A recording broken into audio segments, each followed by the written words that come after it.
Hello student, तो आज हम जानेंगे क्लास 10th चैप्टर 1 हमारी अर्थव्यवस्था अर्थात इकोनॉमिक्स के लघु स्तरीय प्रश्न का सॉल्यूशन करेंगे। क्लियर? चैप्टर 1 के हैं। अगर आपको वीडियो अच्छी लगती है तो चैनल सब्सक्राइब कीजिएगा और वीडियो को लाइक कीजिएगा। वीडियो को पूरे तरीके पे बने रहेगा। चलिए प्रश्न पहला देखते हैं। अर्थव्यवस्था से आप क्या समझते हैं? अर्थव्यवस्था से आप क्या समझते हैं अर्थात अर्थव्यवस्था किसे कहते हैं, क्या है, परिभाषित करें। वही बात। अर्थव्यवस्था समाज की सभी आर्थिक क्रियाओं का योग होता है जिसके अंतर्गत लोग कार्य करके अपना आजीविका चलाते हैं। यानी अर्थव्यवस्था एक क्या है, क्रिया है जिसमें लोग अपने सभी कोई भी काम, सभी जितने भी कार्य करते हैं वो सबका योग होता है।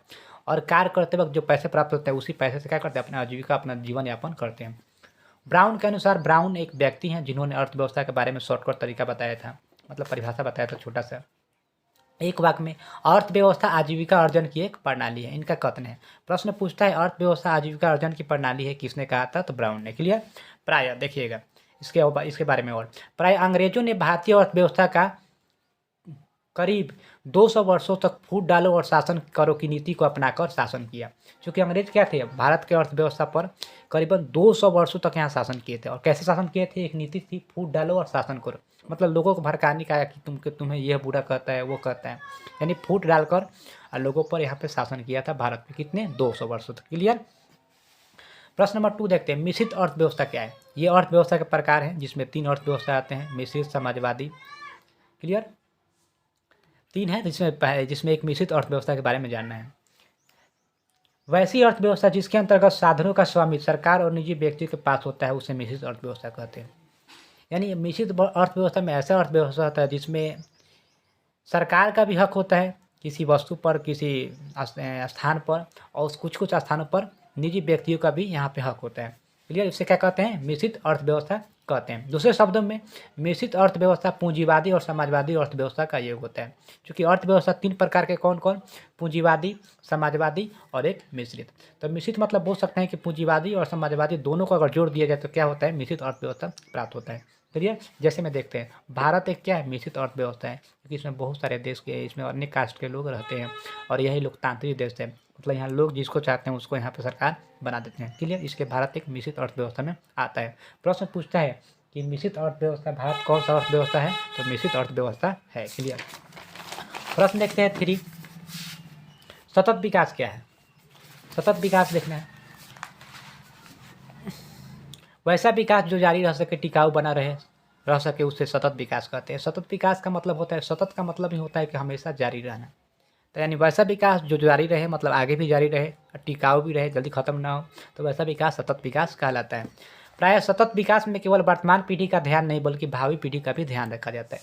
यानी सतत विकास में केवल ये नहीं कि अभी जो लोग हैं उन पर ही ध्यान दिया जाएगा, जो आने वाले लोग हैं उन पर भी ध्यान रखें, उनके लिए भी कुछ सोचा जाएगा, समझा जाएगा। जैसे कि कोयला, पेट्रोलियम, ये सब क्या है, सब पर ध्यान रखा जाता है ना कि कम यूज किया जाता है कि आने वाले समय के लोगों के लिए भी उपयोग किया जाए। क्लियर? आर्थिक नियोजन। आर्थिक नियोजन एक ऐसा मुख्य उद्देश्य है जो आर्थिक विकास की दर को बढ़ाना, कृषि एवं उद्योग का आधुनिकीकरण करना, आत्मनिर्भरता को प्राप्त करना आदि होता है। यानी आर्थिक नियोजन का मतलब ये होता है कि हाँ, जितनी कोई भी देश है उसके आर्थिक विकास को बढ़ा देना। अब बढ़ाने का तरीका क्या है? जो खेती से निर्भर है उस खेती को विकास किया जाए, जो कंपनियाँ और कंपनियाँ स्थापित की जाए, ये सबको क्या किया जाए? बढ़ाया जाए, ताकि उस देश का आर्थिक विकास हो, क्या हो, बढ़ जाए। प्राय भारत में योजना आयोग का गठन 15 मार्च 1950 को हुआ था। 1 नंबरिया प्रश्न है, पूछता है कि भारत में योजना आयोग का गठन कब हुआ था? तो 15 मार्च 1950 को, याद रखिएगा। मानव विकास रिपोर्ट क्या है? यूएनडीपी के द्वारा प्रकाशित मानव विकास रिपोर्ट विभिन्न देशों की तुलना लोगों के शिक्षा स्तर, उनकी स्वास्थ्य स्थिति और प्रति व्यक्ति आय के आधार पर करती है। यह एक रिपोर्ट है जो सभी, मतलब जितने भी देश होते हैं सब जाकर यह रिपोर्ट के जितने भी लोग शामिल होते हैं इसमें सब देशों की तुलना करते हैं कि कौन देश नंबर 1 है। किसके आधार पर करते हैं? मतलब वहाँ के पढ़ाई के आधार पर, वहाँ के लोग कितने अच्छे हैं, मतलब कितने लोग बीमार नहीं हैं उस आधार पर, और वहाँ के हर एक लोग कितने पैसे कमाते हैं। तीनों को देखते हुए मतलब देश की रैंकिंग तैयार की जाती है कि नंबर 1 पे कौन है, नंबर 2 पे कौन है, नंबर 3 पे कौन है। क्लियर? प्राय मानव विकास रिपोर्ट के मुख्यतः 3 सूचक है। कौन, किसके द्वारा? आशा, जीवन आशा, मतलब उनका आशा, वहाँ के लोग कैसे जीवन यापन कर रहे हैं, कितने लोग बीमार हैं। शिक्षा प्राप्ति, मतलब वहाँ पे शिक्षा कैसा है, और जीवन स्तर। क्लियर? ये 3 मुख्य अंग हैं। प्रश्न 6 देखते हैं।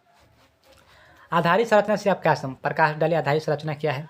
तो बिहार के आधारित संरचना के रूप में बिजली की काफ़ी कमी है जो बिहार में। बिजली उत्पादन को बढ़ाया जाए, इसके साथ साथ शिक्षा एवं स्वास्थ्य में भी सुधार लाया जाना चाहिए, तो जिसके कारण विकास की प्रक्रिया बढ़ेगी। क्योंकि पता है बिहार सबसे पिछड़ा राज्य है, तो इसको बढ़ाने के लिए क्या है जी, बिजली अब तो सही हो गया है, लेकिन पहले भी अभी भी कुछ कमी है, तो इसको बढ़ाया जाए। और क्या किया जाए, ताकि शिक्षा का भी व्यवहार बढ़ाया जाए, ताकि क्या हो, जब बिहार का जो आर्थिक विकास है वो आगे बढ़े। क्लियर। आशा करता हूँ कि वीडियो अच्छी लगी होगी। फिर मिलते हैं हम नए प्रश्न के साथ, इसका लॉन्ग करेंगे। क्लियर। चलिए बाय।